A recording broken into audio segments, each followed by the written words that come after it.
सन 2000 चीन के लिए एक महत्वपूर्ण साल वर्ष। पूरी दुनोटियां देख रही थी कि कैसे ये सोया हुआ शेर जाग रहा है और अब ये 21वीं सदी को अपना नोटे के लिए तैयार हुआ। ये समय बहुत बड़े चेंजअप और मौफम का बेस। सन 2000 तक इन रिफॉर्म्सों के ओनिनाम साफ दिखाई देने लगे हुए। शहर कमिंग तक गति से बदल रहे हुए, लेकिन प्रगति की इस चमक दमक के नोटिचे चीन को गनाल सोर चुनौतियों का सामना दुनोटा पड़ रहा बस। दुनोतिया सांस रोककर देख रही थी कि इस नोटे सिरे से उभरते हुए राष्ट्र का भविष्य क्या होगा। 20वीं सदी के अंत और 21वीं सदी की शुरुआत में चीन का आर्थिक परिवर्तन अद्भुत था। देश ने अभूतपूर्व विकास का दौर देखा। यह काफी हद तक बाजार उन्मुख सुधारों को अपनाने के कारण हुआ। इन सुधारों ने अधिक आर्थिक स्वतंत्रता की अनुमति दी और विदेशी निवेश को प्रोत्साहित किया। चीन दुनिया का फैक्ट्री फ्लोर बन गया। ये पहले कभी नहीं देखी गई गति और पैमाने पर सामानों का उत्पादन कर रहा था। शंघाई, शेनचेन और ग्वांगझू जैसे प्रमुख शहर इस आर्थिक चमत्कार के प्रतीक बन गए। इकोनॉमिस्ट इन बस्लिंग महानगरों में विदेशी निवेश की बाढ़ आ गई। कारखाने खुलते गए, लाखों लोगों को रोजगार मिला। चीन की जीडीपी बढ़ी, जिससे लाखों लोग गरीबी से बाहर निकले। देश की आर्थिक सफलता की कहानी विकासशील देशों के लिए एक मिसाल बन गई। हालांकि यह तेजी से विकास एक कीमत पर आया। पर्यावरणीय क्षरण, सामाजिक असमानता और अमीर और गरीब के बीच बढ़ता हुआ अंतर गंभीर मुद्दे बन गए।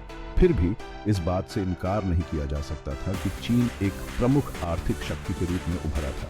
यह वैश्विक मंच पर एक ऐसी ताकत बन गया था जिसके साथ समझौता करना जरूरी था।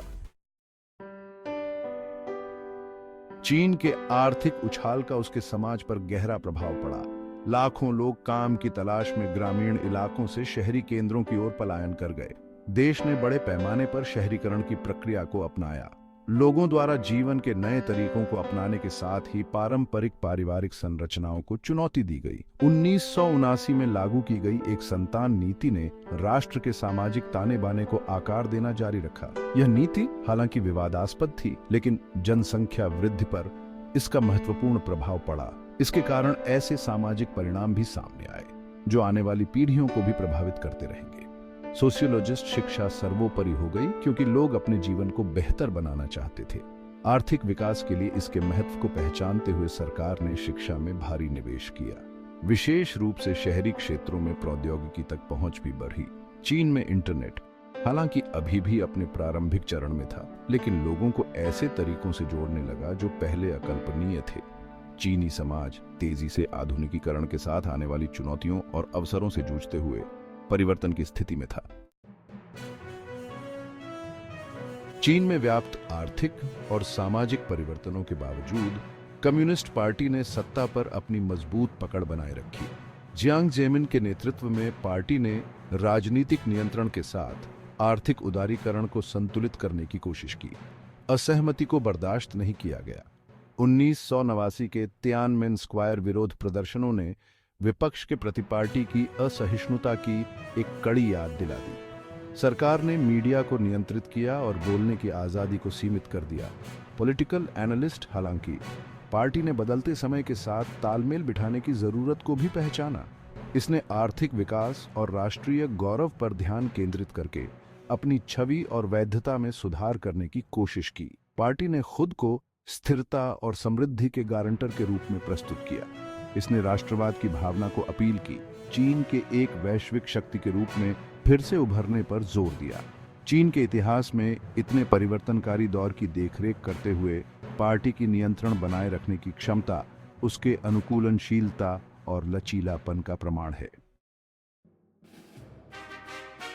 जैसे जैसे चीन की आर्थिक ताकत बढ़ती गई, वैसे वैसे विश्व मंच पर उसकी उपस्थिति भी बढ़ती गई।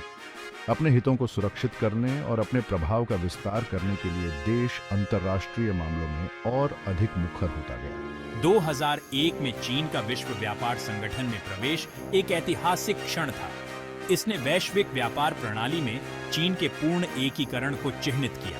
चीन ने अफ्रीका, लैटिन अमेरिका और एशिया के देशों के साथ घनिष्ठ संबंध बनाने के लिए अपनी नई आर्थिक ताकत का इस्तेमाल किया। इसने विकासशील देशों में संसाधनों और बाजारों तक पहुंच सुरक्षित करते हुए भारी निवेश किया। चीन का उदय चुनौतियों के बिना नहीं था। इसके मानवाधिकार रिकॉर्ड, अपने पड़ोसियों के साथ क्षेत्रीय विवाद और व्यापार प्रथाओं ने पश्चिम की आलोचना को जन्म दिया। फिर भी एक वैश्विक खिलाड़ी के रूप में चीन का उदय निर्विवाद था। दुनिया ने विस्मय, आशंका और प्रशंसा के मिश्रण के साथ देखा, क्योंकि इस प्राचीन सभ्यता ने 21वीं सदी में अपना मार्ग प्रशस्त किया। जहां एक ओर चीन नोट अपनी कमिंग आर्थिक उपलब्धियों और बढ़ते वैश्विक इम्पैक्ट का जश्न मनोटाया ईटी, दूसरी ओर उसे तीव्र व्यवस के साथ कमिंग नोटे वाली चुनौतियों का भी सामनोता दोनोटा पड़ा। कमिंग आंतरिक फॉर्म से चीन कमिंगे असमानता से जूझ रहा, बस अमीर और गरीब के बीच बढ़ता हुआ एंडर सामाजिक सद्भाव के लिए खतरा। बस सरोफर नोट गरीबी कम दुनोटे और सामाजिक कल्याण में सुधार लानोटे के उद्कांट्रीय से नोटितियां लागू ऑफन। वैश्विक मंच पर चीन नोटे एक सतर्क दृष्टिकोण अपनाया। दिस नोट दुनोटिया को कमिंग स्वस्थ दुनोटे की अवशिष की कि उसका उदय शांतिपूर्ण और पार्सोनिक फॉर्म से एडवांटेज ऑफ रेस। यह अवधि चीन के लिए एक महत्वपूर्ण सीख नोटे का समय। बस नई सहस्राब्दी की शुरुआत में इंटरनेट और डिजिटल तकनीकों का तेजी से उदय हुआ। चीन ने इस डिजिटल क्रांति को उत्साह के साथ अपनाया।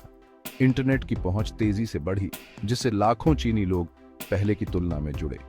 इस डिजिटल बूम का चीनी समाज पर गहरा प्रभाव पड़ा। अलीबाबा और टाओबाओ जैसे ई-कॉमर्स प्लेटफॉर्म फले फूले, जिससे खुदरा परिदृश्य बदल गया। वीबो और वीचैट जैसे सोशल मीडिया प्लेटफॉर्म उभरे, जो संचार और सामाजिक संपर्क के नए रास्ते प्रदान करते हैं। डिजिटल क्रांति ने नई चुनौतियां भी ला दी। सरकार ने ऑनलाइन सामग्री को नियंत्रित करने और सूचना पर अपनी पकड़ बनाए रखने के लिए सख्त सेंसरशिप उपाय लागू किए। गोपनीयता और डेटा सुरक्षा के बारे में भी चिंताएं बढ़ी, क्योंकि प्रौद्योगिकी दैनिक जीवन में अधिक एकीकृत होती गई। इन चुनौतियों के बावजूद डिजिटल क्रांति